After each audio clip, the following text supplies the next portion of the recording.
Oui. Donc, petite exploitation alors. Je suis sûr, bon, je sais qu'on est.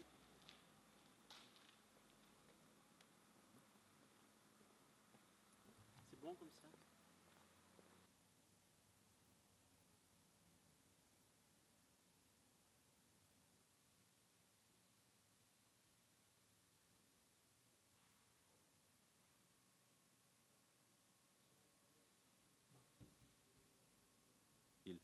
Et puis, les gens ici du village me soutiennent beaucoup et nous avons une gendarmerie. Je ne sais pas si le cardinal Barbarin me pardonnera cette plaisanterie, mais lui qui a une énergie colossale que je n'ai pas, moi, et qui a fait qu'on l'a souvent surnommé le cardinal 100 000 volts, aujourd'hui, hélas, il va devenir le cardinal 100 000 votes. Ah, c'est une question qui revient souvent. Là, ça serait trop facile comme réponse. Et ce qui est incompréhensible et qui a nécessité mon ça suffit de cette lettre par rapport au cardinal Barbarin, c'est qu'il a réussi, lui, à se laisser enfermer, le voulant ou ne le voulant pas, dans une situation qui le place du côté du prédateur et non pas du côté des victimes. Mais on pourrait dire ça pour toute l'équipe. Les 150 ans, je pense qu'il doit avoir 10 ans. D'accord. Ces grands chefs de l'Église, que je respecte, je ne suis pas un prêtre révolutionnaire, je dis simplement, vous n'êtes pas à même d'être jugé parti et de régler cette question puisque vous avez couvert que vous le vouliez ou que vous ne le vouliez pas.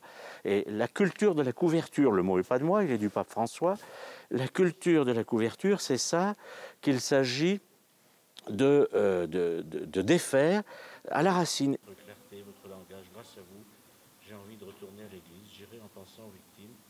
Et à lui, Lyon, voilà, je vous fais part de mon trouble à la suite de lettres ouvertes. Voilà, elle voudrait que je pardonne. Si vous-même, en tant que prêtre et tous vos signataires, l'un d'entre vous n'a jamais alerté par... Monsieur, je ne peux m'adresser au Père que vous ne pouvez plus être.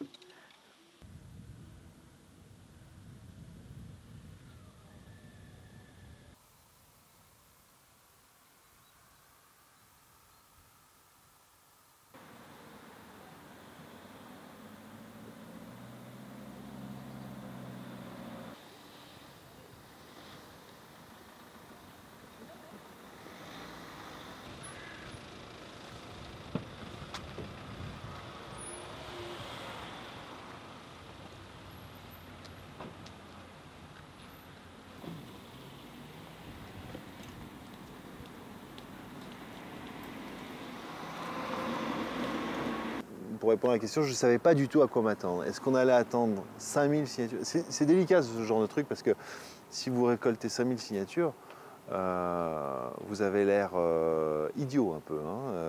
Et que c'est un truc sur lequel il ne faut pas se planter parce qu'après tout le monde dit, vous avez vu, ils ont fait un truc. Et là, vous perdez la légitimité que vous avez eu tant de mal à créer.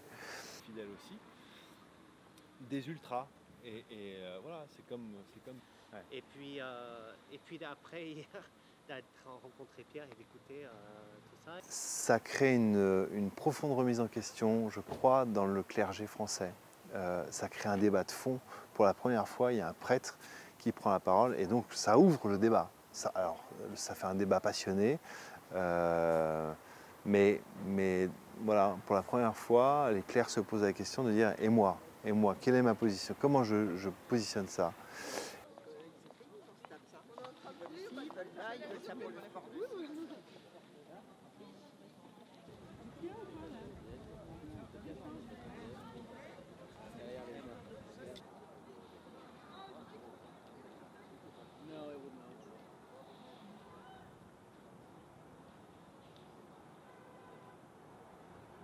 En 1643, je voudrais que vous sachiez